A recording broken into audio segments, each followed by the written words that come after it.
Ya Ali Madad everyone, I hope you are all keeping well and safe. My name is Nadima Korbani and I will be your host for this evening.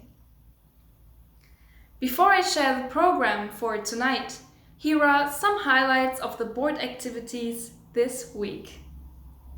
Tomorrow we begin with Sema Yoga at 9:30 a.m. where you can learn the arts of embodied movement and experience deep relaxation. At 12:30 p.m. we have the Golden Club consisting of faith and well-being talks.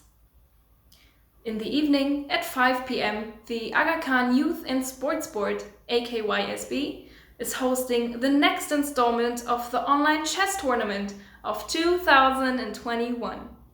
All ages are welcome to test their skills against fellow members of the Jamati in this quick fire tournament.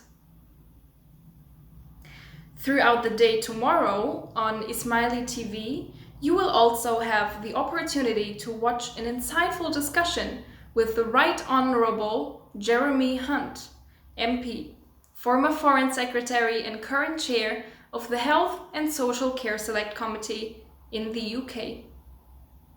This will be shown tomorrow at 8 a.m., 2 p.m., 7 p.m., midnight and 3 a.m. We kickstart some of the physical exercise classes this week with the chair and standing exercises class on Tuesday with Parvis at 11 a.m. If that wasn't enough, once again Body Beats will be on at 8 p.m. with the beginners class and 8:30 p.m. for the intermediate class for anyone wishing to keep fit and stay active, especially whilst gyms are still closed. On Thursday, we have a number of activities starting with Social Circle at 11 a.m. with a variety of stimulating activities. At 8:30 p.m. on Thursday, moms, dads, and family members are invited to learn some effective strategies on supporting children with special needs and disabilities, or those with education, health and care, widely known as EHC plans, in an interactive, action-focused session with Shelina Mita, an experienced speech and language therapist. Next Saturday at 4 p.m., discover the benefits of baby massage as the Aga Khan Education Board and the Women's Activities Portfolio invite parents to join a free 4-week baby massage course. Facilitated by a professional baby massage instructor, these 1-hour sessions are a great opportunity to bond with your baby and meet other parents with babies of a similar age. The baby massage series is aimed for babies 6 weeks up to when they crawl. The course begins next Saturday, 13th February until Saturday, 6th of March. I'd also like to take a moment of your time to talk to you about the Women's Activities Portfolio, who have an exciting and unique event planned to celebrate International Women's Day in March, and they want you to be included. We are inviting diverse speakers and storytellers to apply for a chance to share your story on the theme From Challenge Comes Change, alongside inspiring speakers from around the world. Check out Al-Saha and social media for the application link or email wap@iiuk.org.wap. Now on to tonight's program. Yesterday, we continued the weekly local Jamati Zoom calls to further stay close and connected within our own Jamats. In this session, the president of the UK National Council shared a message regarding the current lockdown and specifically the impact it and COVID is having on social care. Social care is defined as the provision of social work, personal care, protection, or social support services to children or adults in need or at risk, or adults with needs arising from illness, disability, old age, or poverty. If you missed the Zoom call, the President's message is now available on the Ismaili UK YouTube channel. In line with the President's message yesterday, today's program includes 2 videos. The first is part of the UK Thinking Ahead talks, which is on aging gracefully. Listen to Professor Lynda Gratton and Meter's very interesting discussion on how, when, and why to start preparing in today's climate, as we are living and working for longer. Lynda is a professor of management practice at London Business School, where she directs human resource strategy in transforming companies, considered the world's leading program on human resources. Meter is a business manager for Deutsche Bank and an Australian expat who migrated to the UK in 2009. The second video for tonight was filmed back at the European Sports Festival in 2019 and includes interviews of members of the Jamaat from across the UK and Europe and across all age groups. We hope you enjoy this look back. Well, that's all from me. I hope you enjoyed tonight's program. Continue to stay safe, well, and at home. Ya Ali Madad.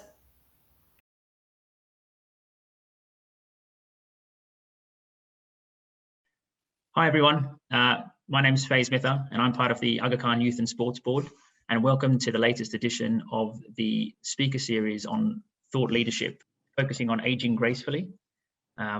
We are very, very fortunate to have Lynda Gratton joining us, who is the award-winning author of the book 100-Year Life.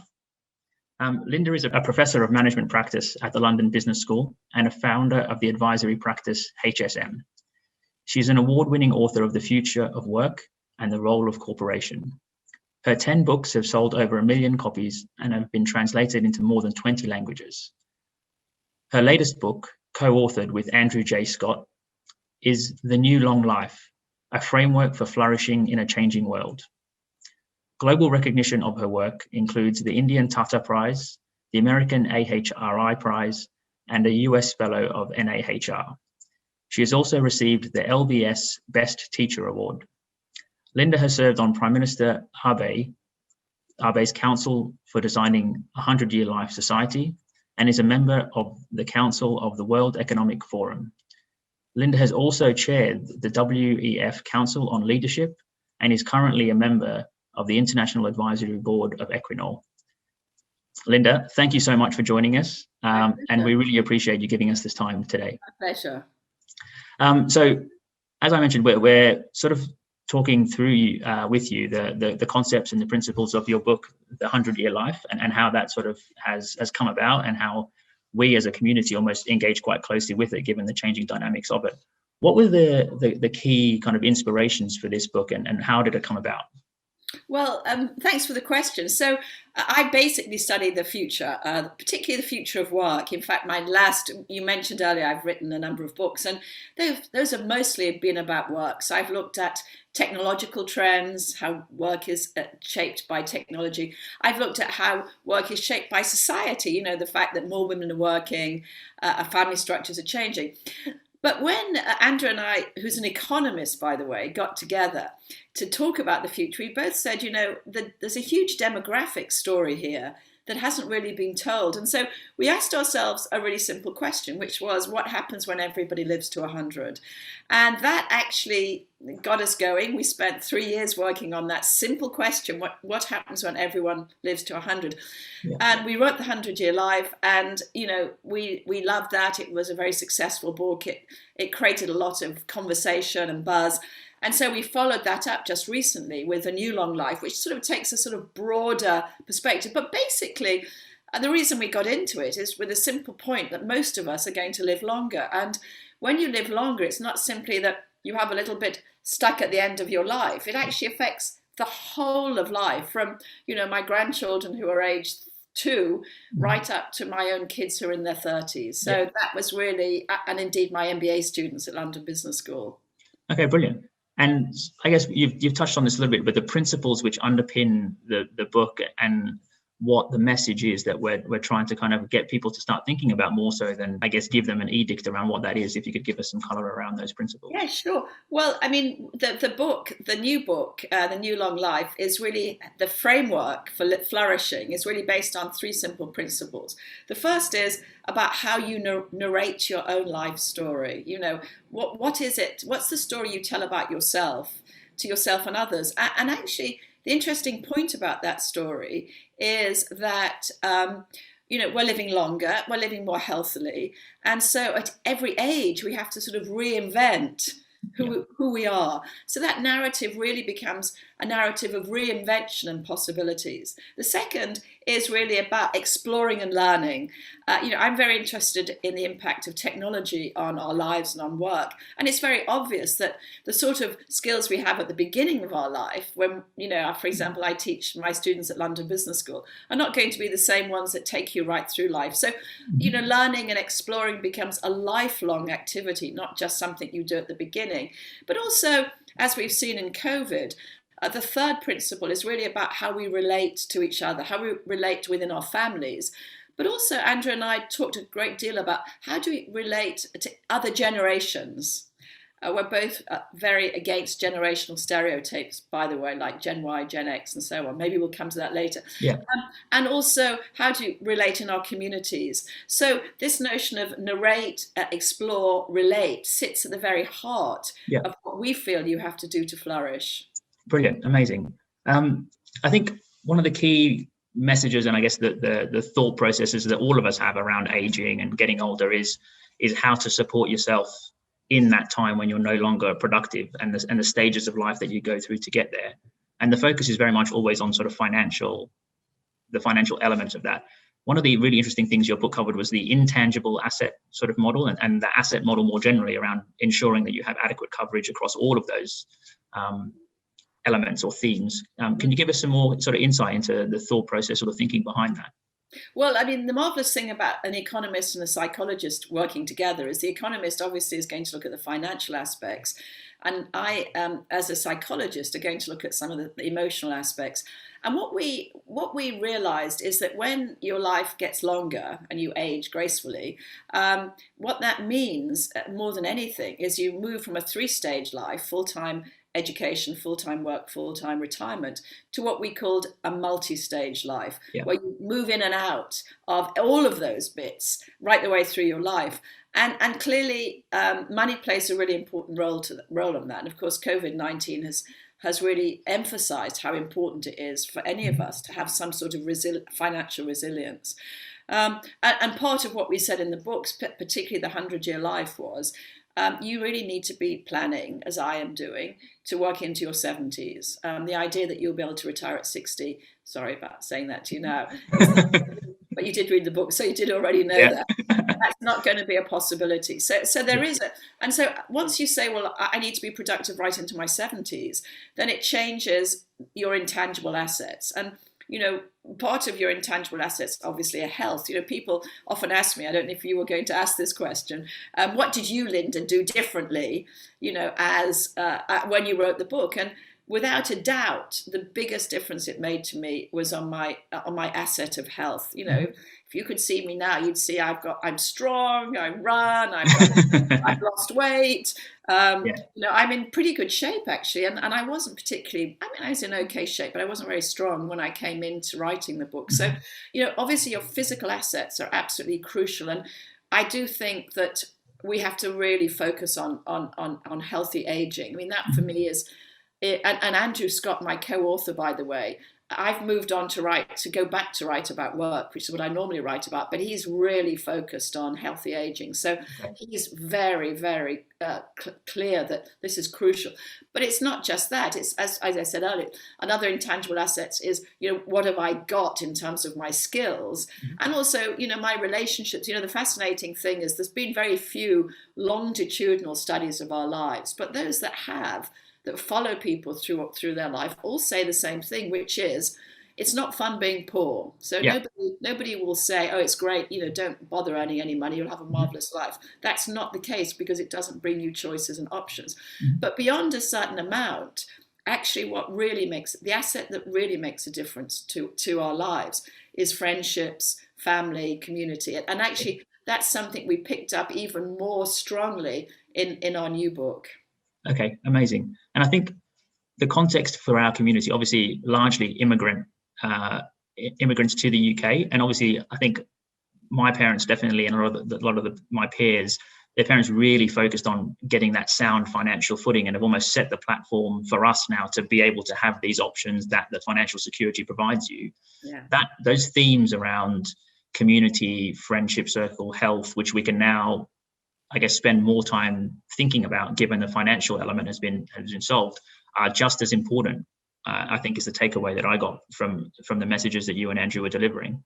Yes, absolutely. And you know, as you say, as immigrant communities with parents and grandparents who worked really hard, they probably gave you a financial platform. Mm-hmm. But now the question is, you know, not just what can you do for yourself, but what can you do for the world? And I didn't speak particularly about that in the 100-Year Life, but of course it's a hugely important aspect of how we age, which is how we, if we are in fortunate positions as you are and I am, mm-hmm. how we make make a legacy, how we build strong communities. One thing that came out so clearly from my own research and continues to do is the role of community, mm-hmm. And how important it is that we build strong families but also strong communities. Okay. I think that's it's a very key element of being able to age and interact and provide that support structure. And I think aging gracefully, but also aging with dignity, is something that tool set, or that intangible asset, allows you to really kind of continue to build on and enjoy. I think is a key thing that I took away definitely from the thought process and thinking about. And one of the things that we explore a lot in our new book, the New Long Life, is about intergenerational friendships, which I know is really important to your community, but in some communities it's not so important. And mm-hmm. and we think, you know, that we've sort of forgotten really about the wisdom of the old. And Chip Conley, who's a marvelous guy who's an American whose job is to act as a sort of a wise counsel to technology companies or number actually. Mm-hmm. One thing he says is that the world is awash with knowledge, but what it doesn't have is wisdom. Yeah. And I think, you know, understanding and acknowledging the wisdom of the old is incredibly important. I know for myself, when COVID hit, I have a role at London Business School, but I also have my own research advisory mm-hmm. group called HSM, all of whom were young and, you know, like you, sort of dying to do exciting things. Mm-hmm. But none of them had ever lived through a recession. Yeah. And, you know, luckily, both I and the board, all of whom are in their 60s and 70s, said, yeah. okay, we've done this before. Yeah. Day one, we set up a war room. And that actually meant that we've been incredibly successful and we've provided really great work for that advisory group. And I think, you know, really listening to the wisdom of others is incredibly important in communities. Amazing. I think if I can pick up on one of those points around that generational stereotype, I think you mentioned it earlier, but also the thought process or the theme that you brought through, which was the decoupling of age and stage, and what that requirement now is for us in the current dynamic, both living longer, but also the way in which the working environment is. Can you help us kind of walk through that thought process and the theme? I mean, I think, you know, we've been thinking about our lives, we're very focused on our age, our chronological age. So if you said to me, how old are you? I would say I'm 65 years old. But that doesn't really mean anything, because it's not just chronological age, it's also how I feel about myself. It's about the health of my body. It's about how you see me. Yeah. And the reason I said that, because it's unusual for women to say what their age is I'm saying to you, I'm 65, get over it. Yeah. You know, just drop your stereotypes. And one of the real goes, you know, the New Long Life, we had a good opportunity to have another go at some of the topics we loved in the first book and our readers loved. And one of them was stereotyping. You know, I hate this idea of baby boomers and Gen X and Gen Y. Mm-hmm. Actually, do you know there's not a shred of empirical evidence. If you look at 100 people and ask them questions about themselves, it's very difficult to know what age they are. A digital native, well, sure, I'm a digital native. People like, only young people like exploring. I went to Chad and Congo last year. It's horrible because the stereotyping changes the way you think about me, but it also changes the way I think about myself. And so we've really been very outspoken, particularly to organizations, to say, please drop these very easy marketing stereotypes you've got, because there isn't any evidence of them. And they, like all stereotypes, they diminish individuals. No, amazing. And I think that will open up opportunities as those stereotypes get broken down and as people transition through their stages in this multi-stage life. Hopefully that opens up the opportunities to leverage the wisdom and the experience that having been older and been through a lot more gives you as an individual and as a commodity, as an asset, effectively.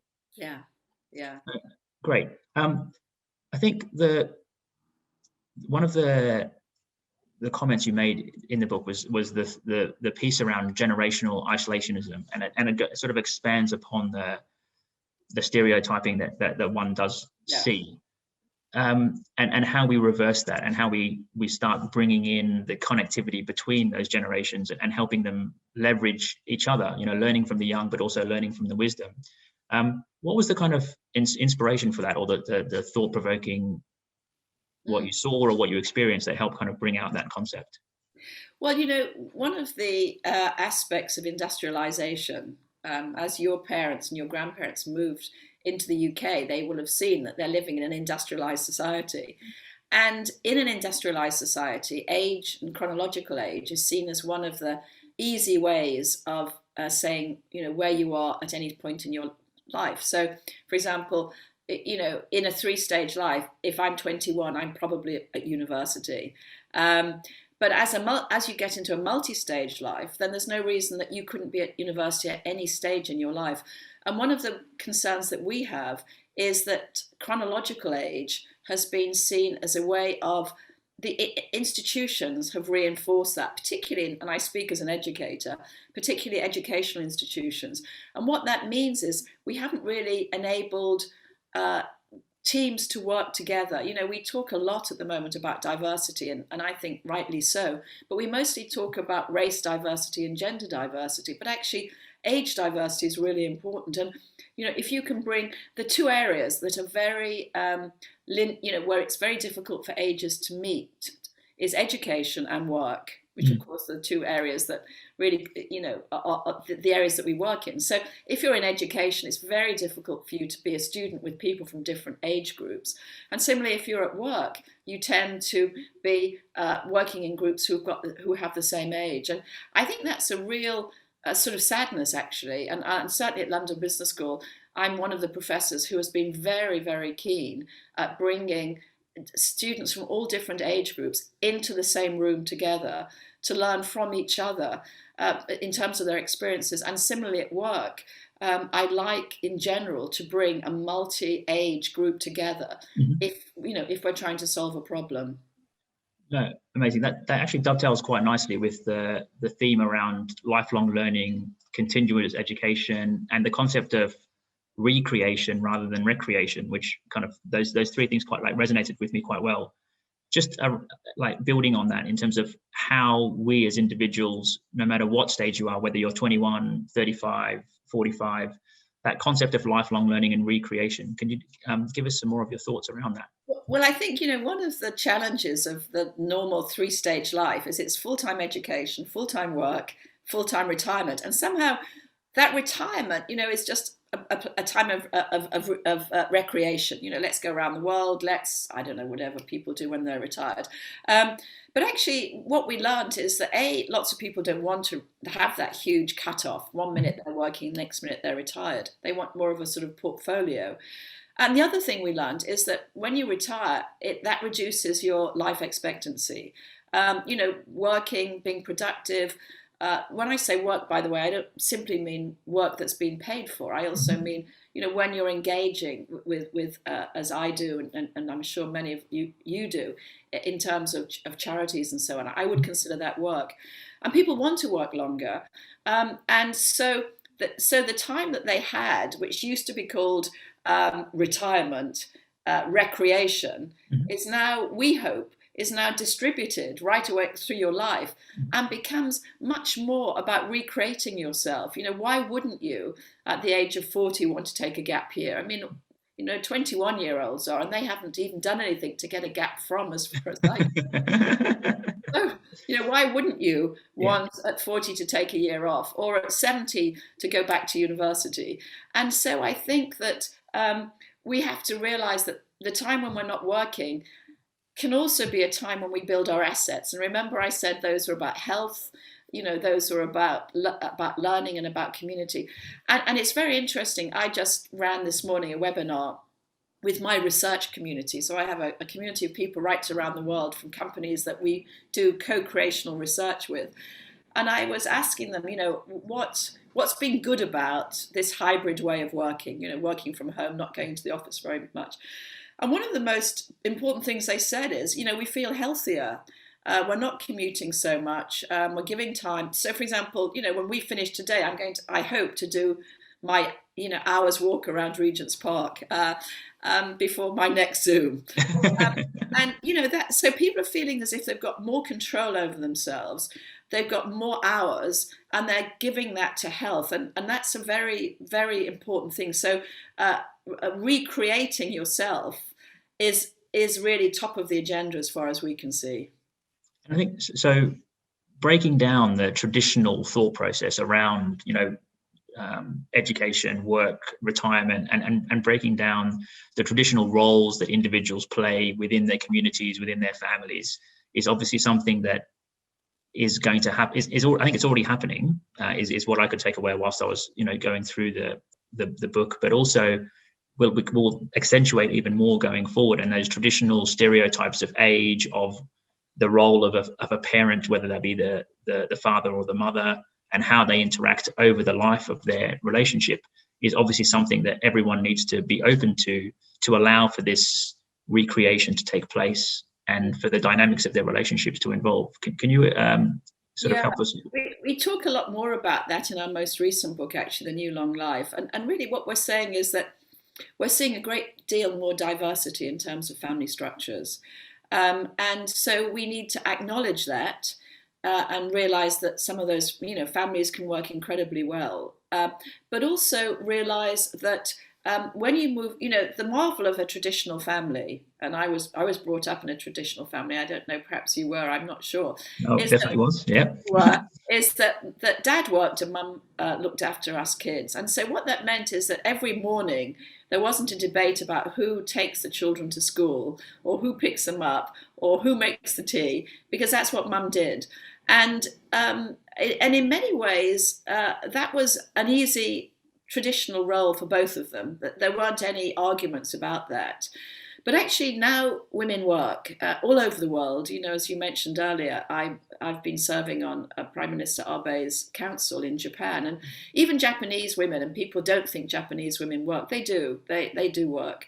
Very unusual in any country of the world now to have women who aren't working, as much as anything because of the economics of our lives.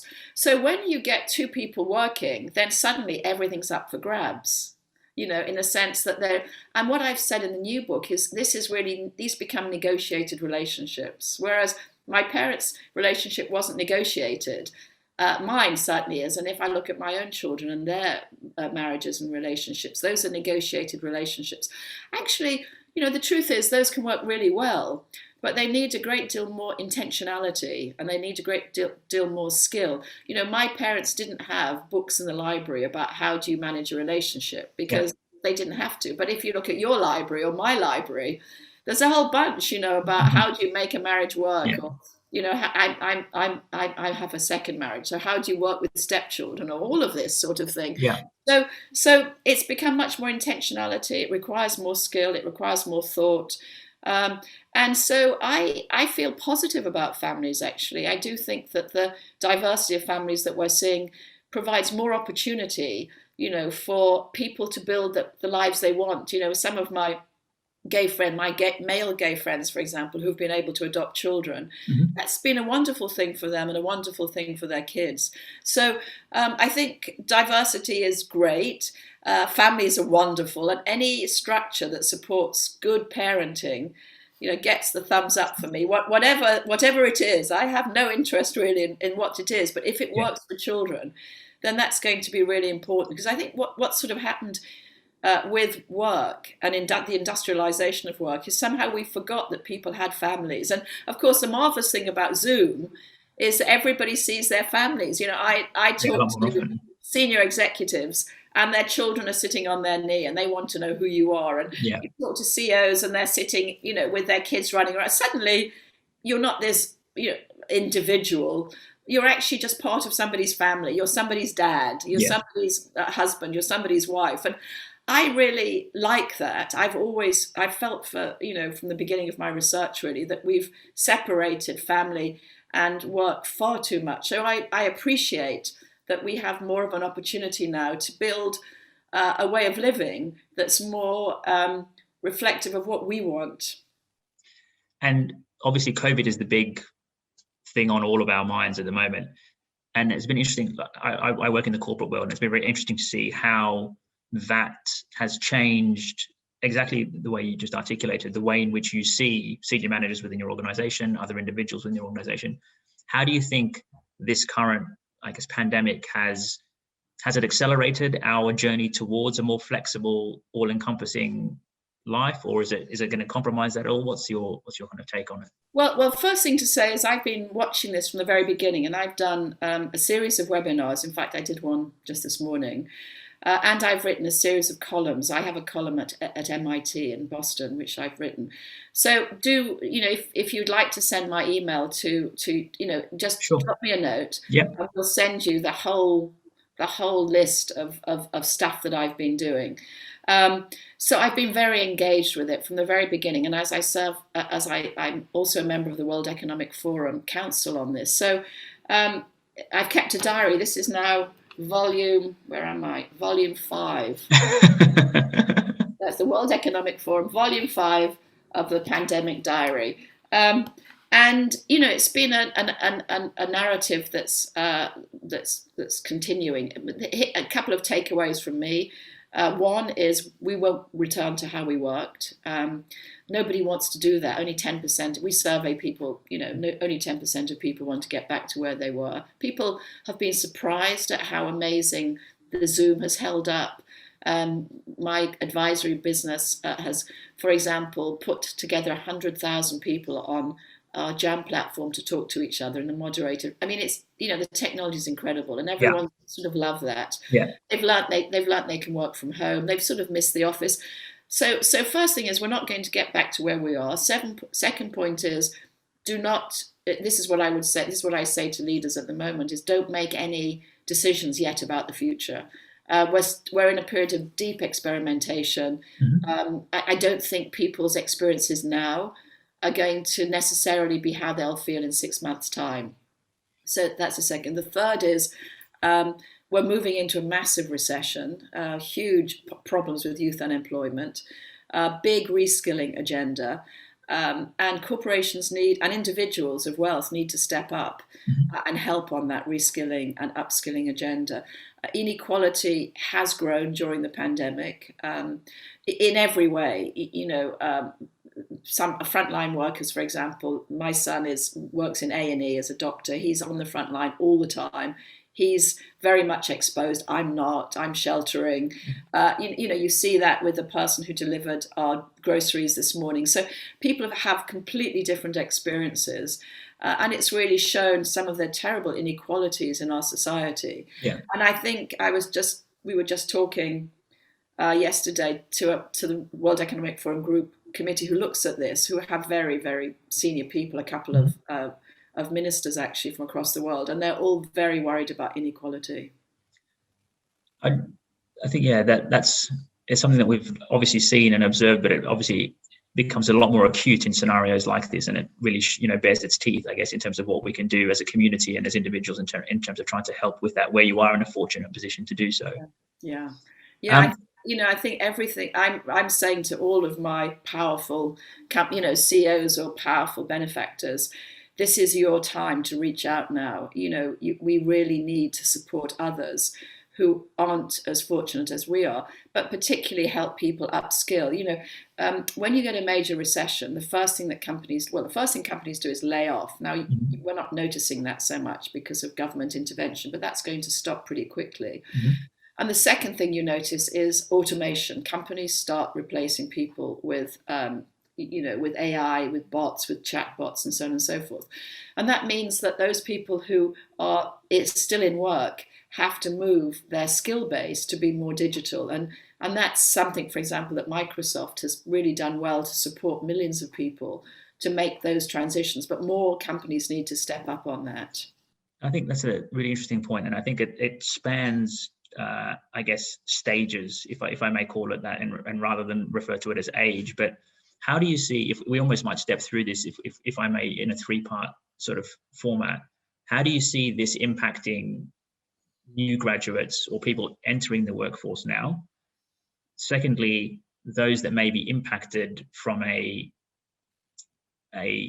asset generation point of view, how do you see them retooling themselves and recreating themselves, at age 40, 45, 50 perhaps, to be able to, continue to produce in this new environment, and potentially where their skills may be replaced? And even for someone later on in life, I think one of the examples in your book, we kind of used a scenario where we talked about an individual in the latter stage after the corporate world moved into teaching as an example of what the options would be for someone later on. So just that, especially given the challenges we're facing at the moment. Yeah. Well, first of all, there's no way around it that it's a brutal time for people who are graduating. It's very unfortunate if you graduate during a recession. The data shows that very, very clearly. The labour markets are frozen.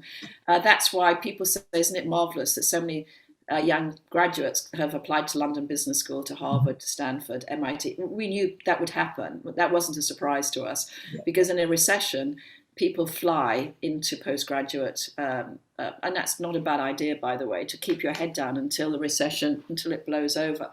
So it's going to. One of my eldest children graduated in a recession, and it's just really hard. He's fine now, but it takes a couple of years. And I would say, the first thing I would say about that is we've got to be, as older people, we have to be sympathetic to the needs of new graduates. I think it's really important that companies continue to take new graduates on. I think, if you're a parent of a new graduate, you need to be really empathic to their situation. I remember my son, who got a first-class degree, made 40 applications before he even got a interview. I'm now pleased to tell you he's in New York. He's doing incredibly well. Excellent. But actually, 10 years ago, when he came out 8 years ago, it was really brutal. There was just no jobs, absolutely no jobs at all. And he'd worked so hard to do incredibly well at university. It was heartbreaking, but he's fine now. So I think we've got to acknowledge that the group who are finding it hardest at the moment are young people. And everything we can do to help them, I think, is going to be crucial. The second group you talked about was those in their 40s and 50s. It is an opportunity to retool. And, in the new book, The New Long Life, we look at people in their 40s and 50s and say, this is the opportunity for you to upskill and reskill. One thing we've learned about transitions is not to leave it too late. If you leave making a transition too late, then your options and choices are reduced because you haven't prepared for them. So for example, if you want to build a portfolio life where you do some charity work, go on boards, whatever it is, you have to start preparing for that 10 years before. You can't suddenly at the age of 60 say, oh, I'm retiring, I want to go on boards. And so, from 40 on, you're sort of preparing then for the rest of your life. And that means really focusing on health if you haven't already, making sure you're healthy. That's the first thing, really. And secondly, asking yourself, what skills do I need for the next stage of my life? And more importantly, what networks do I need? Because one of the things we've learned about transitions is that what helps you through transitions is the networks that you've got. And just a word of warning on that. We tend to spend a lot of time with people who are just like us. That's not particularly good for career transitions because everybody knows you as who you are. Yeah. If you want to make a career transition, you have to network with people who are different from you. And one of the career transitions that you could make in your 40s, that I certainly made in my 40s, is to start your own business. I'm sure lots of you come from families that started their own businesses years ago. Yeah. I do think that SMEs we know they're the bedrock of an economy. And starting your own business, I employ all these marvelous young people. I'm absolutely thrilled by it. It gives me so much pleasure to know that I can do that. So building small businesses, I think, is really crucial, and 40 is a good time to do that. In fact, we know people who start businesses in their 40s and 50s tend to be much more successful than those who start them early. Our 70-year-old, again, I mean, it depends a lot on their financial situation. And unfortunately, there's not much you can do about that at 70. The finances bit is beginning already to play out. The health hasn't yet. And it is possible at any age to get healthy. Absolutely any age. At any age you can get healthy. Yeah. And that's got to be. And at any age you can build networks. So I would say to a 70-year-old, first of all, are you healthy? If not, get healthy, especially with COVID. And secondly, widen your networks, particularly with young people. One of the reasons I carry on teaching at London Business School, carry on running a practice, a consulting practice with young people, is I love hanging out with young people. And I think for every 70-year-old, they should be asking themselves about their health, about their networks. And of course, giving back, we're a marvelous opportunity to decide how to give back. And COVID-19 is given the reasons for giving back are even greater. No, definitely. If I can just go back to the graduate and the early, those early in their careers, one of the things I took away very much from that, talking about that scenario and that segment of your journey in this multi-stage life, was again breaking down the stereotype of what that graduate or 20-year-old, 21-year-old is expected of. And given it's their formative years, traditionally those formative years are a 3 or 5 year university degree, whereas now that formative stage can be A, longer, B, it can not necessarily be in formal education, and the boxes you need to tick during that sort of life stage between 20 and 30 may actually be pushed out, 5 or 10 years. And given the way in which our multi-stage lives are panning out and what the community itself or the world itself looks like, means that time you take to tick those boxes is probably better for you as an individual in terms of taking the time to make those decisions. Yeah, no, that's a really good point. And we explore that a great deal more in the New Long Life, actually, really. We actually show really carefully, and I use this as a way of teaching my MBA students at London Business School. We show the idea that at any point in time, and this is a psychological concept, you have multiple possible selves. We think that we've only got one self ahead of us. In fact, we've got multiple selves. And the more that you explore what those possible selves could be, the more likely you are to be able to, become the person you want. And very often, particularly those people from highly traditional families, my books sell very well in Japan. And so I've written specifically for the Japanese, for the Japanese. And you'll see in the book there are a whole set of Japanese characters who are very, and this is true for any young Japanese person at the moment, they're very pulled back by tradition. Families are very traditional. Their fathers definitely want them to go into their bank or the civil service. And so for them to be entrepreneurial is very hard, which is why you get a very low level of entrepreneurship in Japanese society. And one of the things we say in the book is, get away, travel, find, talk to other people, hang out with entrepreneurs, see what you could do. And so again, at any point in time, what we talk about is you build a platform that gives you a platform to explore other possible selves. So, for example, one of our characters in our new book, The New Long Life, He's Japanese. He's a young Japanese graduate. His father says, you've got to go to the bank. Please, and he goes to Paris. And by doing so, he's already built one platform because he's learned another language. Mm-hmm. So that's going to help him right the way through his life. He also he's passionate about food. So he starts working in a Parisian restaurant. And that means he learns more about food. And that means that when he comes back to Japan, one of his possible selves is opening a French import company. You can see now if he'd stayed in the bank, he wouldn't have had any of those opportunities. So now that's not to say that he couldn't start again. And we're not saying there's only one point at which you can explore your possible selves. You can explore them at any point in your life. But thinking about what could I be, that's a very important question at every stage. No, and I think that flexibility and having that open book, so to speak, as you make those decisions and taking your time to make those decisions was a very kind of something that again resonated with me quite a lot. One of the things we've said, particularly to your age group, is look, it used to be that it was full-time education, full-time work, full-time retirement. Why not take some of that retirement stage and reassign it? So spend time with your kid, because let's face it, nobody's having very large families. Yeah. And the period of having a child at home is extremely tight and extremely small. Yeah. So why don't you do things now rather than saying, oh, I can't travel until I'm older, or I can't take time. Do it now. And I hope that one of the, of all the awful things about COVID, as you said earlier, one of the good things is it has broken traditional working practices. Yeah. And that actually is going to have a very profound impact on how we think about our own lives. No, amazing. I think this probably the final piece, or the final little question that we wanted to put forward to you is, as we look forward now, and this is quite a broad question because there could be various age groups that we're looking at, but as we sort of plan for 2040 and beyond, and knowing that the empirical evidence is that we're going to live to 100, what are the kind of 2 or 3 key points that you think what people should be thinking about in terms of planning for, whether that be financial, the intangibles, just as kind of key takeaways for us to really focus on? Well, the first thing is it's incredibly difficult to predict ahead.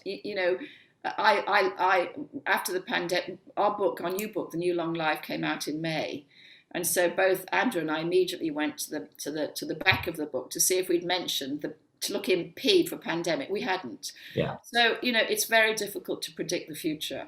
I think what the pandemic has shown us is the importance of resilience. At every stage in your life, you do need to have built a platform of resilience. Those people who didn't have savings, who had ill health, who didn't have friends, suffered horribly during COVID.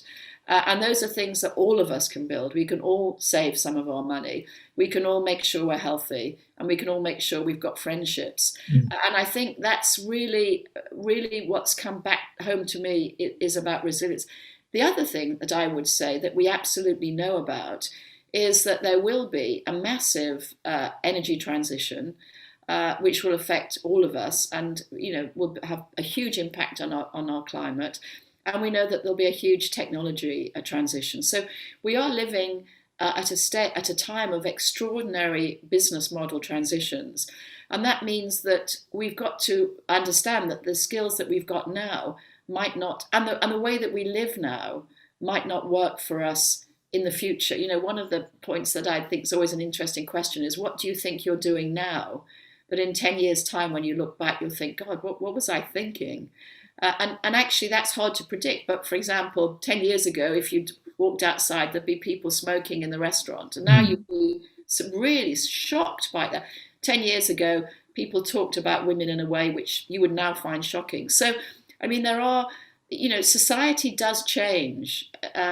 And we've got to be aware of those changes. And as we age, it's even more important that we keep up with the changes in society and what's considered reasonable and what's not reasonable. So I think that even without COVID, we had some extraordinary years ahead of us. For me, my particular interest is in that energy transition, because I think it will change the way that businesses work. It will change the way that we live. We haven't yet seen that yet, but we will see it emerging. And that's going to be overlaid on our own personal lives and the lives of our family and the lives of our kids. No, brilliant. That was really insightful, Lynda. Thank you very much. I just wanted to, again, reiterate our thanks on behalf of the National Council of the Ismaili community. But we really appreciate you taking the time out of your obviously busy day and just sharing some of your thoughts and insights. So thank you. Lovely to see you. Thanks very much, Lynda. Bye.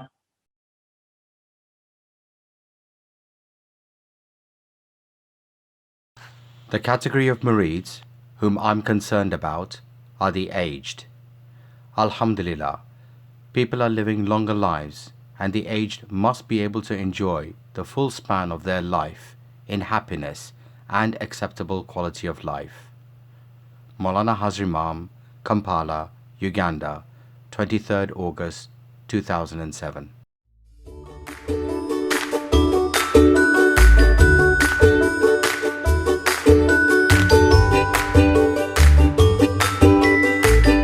Aging well means, you should be able to do your everyday activity properly and not getting angry with anybody. Just age well, have good food, exercise well properly.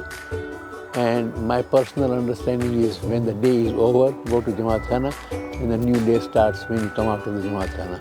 So be regular in your attendance. Aging well is a process that I consider it to be lifelong, similar to lifelong learning. By that I mean that as with lifelong learning, it's cradle to grave, and I believe aging well is also a cradle to grave process. I think aging well doesn't just mean being physically active and improving your fitness and your health by eating well. I also think it's about your mind and about how you feel in yourself. I guess aging well means me looking after my health, me looking after my finances, and also looking after supporting my family in the later stages of my life.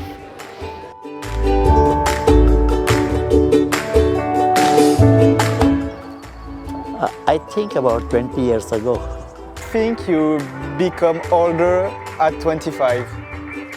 Like at 25 you like coffee, and like usually you don't like coffee, but at 25 you always like coffee. Like it means you age well. It's your age, you're older. I think it begins in the age 18. Oh la la, that's very a mental thing, no? When does old age begin? Probably about 65. I think it's different for different people. And again, I wouldn't put a number to it. I think it depends very much on your mindset. I have a father who's 78. He's an avid golfer. He travels all over the world, and alhamdulillah, he enjoys very good health. Depends on the person as well, but probably when you start feeling you're not as fit anymore as you used to be years back, and you start noticing that on your body and your physique.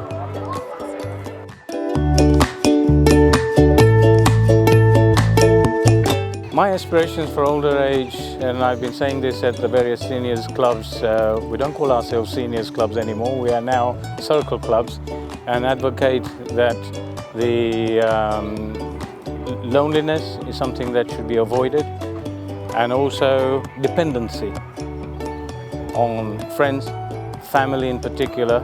Everyone grows up, flies the nest, and therefore you need to be independent when you get older.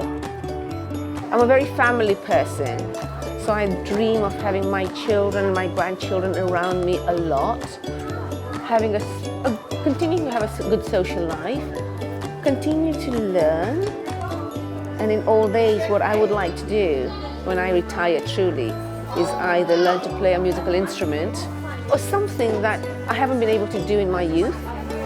So really, carry on as much as I can in good health. Oh, I would love to be active till the last day, and for me it is not only being old is physically healthy, but I would also include mentally healthy, being active in every way, being inspired and leading a good, healthy mental and physical life.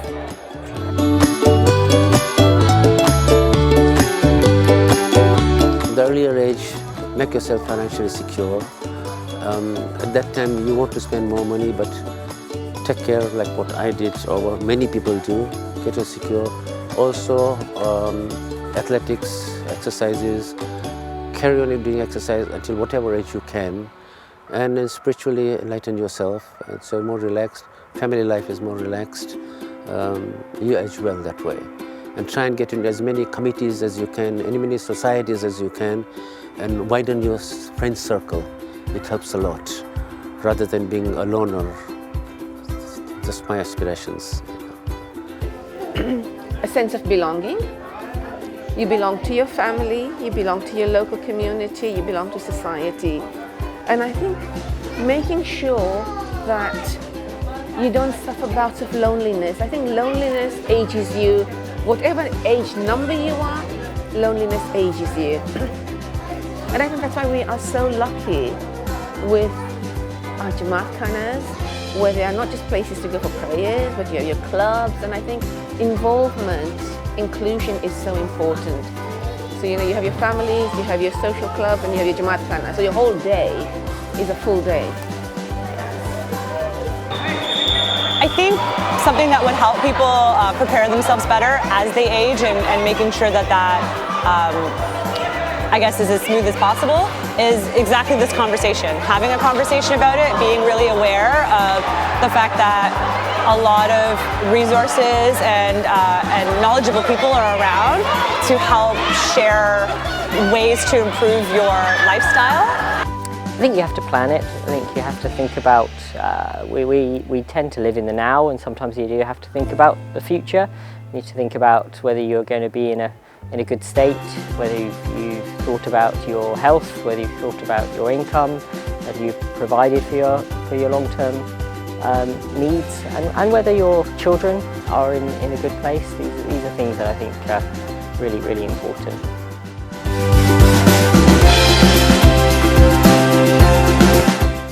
What have I learned about aging from my parents and grandparents? That although they lived a good life, they didn't look after themselves as well as I think our generation does.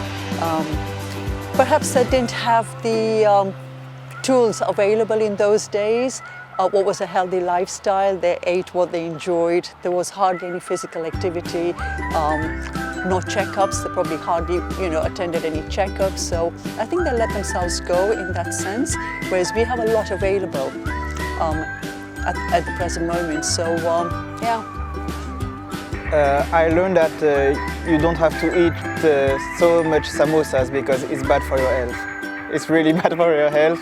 So I would say as early as possible, it's about giving positive reinforcement to the child so that when they're old, they know that it's okay to be the way they are. Yeah, that's what I would say.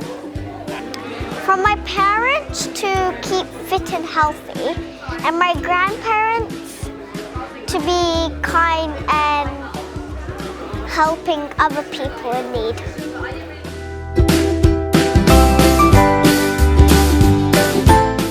To my younger self, what advice would I give to my younger self? First of all, use sunscreen. Yeah, be more healthier. I wish I had eaten a little bit more healthier. Start going to the gym perhaps a little bit earlier rather than wait, till the pounds have piled on. Yeah. That's probably the advice I would have given myself. Yeah, be a bit more mobile, be a bit more healthier. The life is full of ups and downs, and you have to have a kind of a stable life and a worry-free life. If I was to relive again, if that's the question, then I would say that the question of building good foundations for old age. To have confidence in the person that you are, to have confidence in your abilities, and just because you don't have a degree doesn't mean that you're not as smart as the person who does have a degree. And the world is your oyster. If you really want it, you can go get it. And age or ability should not hinder you. You can achieve anything that you really want to. So this one is my younger self. I guess I would advise her to be really active, to take on lots of opportunities, and just to make sure that she's staying young and active. I would say stop eating chocolate. Well, a little bit, but definitely be more active. Go to the gym more often.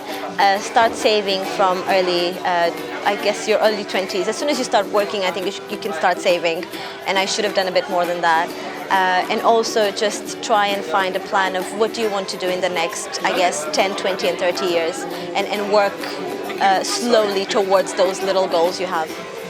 One of the things that people don't talk about a lot is also mental health. I think you have to be emotionally happy. I think you've got to make sure you do things that keep you balanced and happy.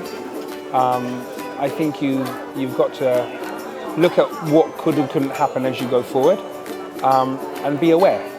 And I think awareness is key. I'd probably listen to my parents more.